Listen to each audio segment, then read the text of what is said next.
Hi there, thanks for tuning in. Just a very short video. This may be something, it's only a very basic understanding of insurance, but I sold a trade-in, a Part-X car yesterday, and it's not some of the one he's taking, hard to get. It was some Sanyong thing, but it was trading. I did a deal, and it sold yesterday, and it was a youngish lad that bought it. He was only 23 or 24, and he'd only been driving for 2 years, but he needed it. It was quite big, and he needed the space instead of having a van for work.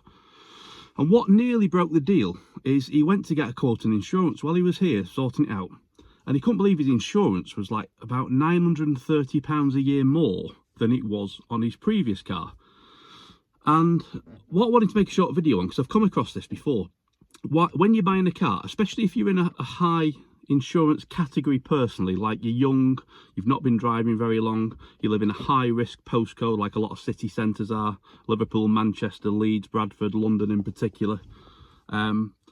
It's not always just the engine size that people think. Yeah, a little 1 litre 1.2 is going to be in a lower group than a lot of cars, but what the insurers have to take into account, their algorithms work out, if you buy a car that's a bit of one of these obscure makes, things like the Sanyong, or if I pronounce that right, or these new electric cars, you got this bid, haven't you, BYD, they call Build Your Dream, whatever nonsense they come out with. Some of the ones that are not that popular yet, or there's not many on the road, they're difficult to get parts for.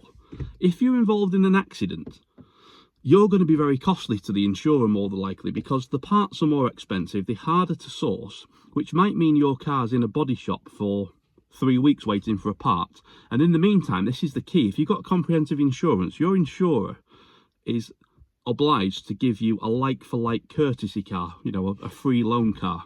So if your car's in a body shop for 3 weeks waiting for parts that are hard to source and expensive to source, and your insurer has to then give you a car that costs them 80 quid a day, for example, to loan to you, it puts the premium up naturally because you're higher risk. So it's not just about it's a 1 litre car, it'll be cheap. It's about the make and model. Are the parts scarce? Are the cars scarce? Are the parts expensive? Worth thinking about. It makes a massive difference to insurance groups. Thanks for listening to this. It might be of excuse me, no interest to you. You might already know this, but I've come across it a few times, why insurance is high. Some new videos coming very soon. I don't want to do the mundane things like the diesel Astras and Peugeots, typical ex-police cars. I'm hoping in the next week, maybe week and a half, I might have a Volvo V60 and ex-police, and also a V90, so I'll make some more interesting videos on that.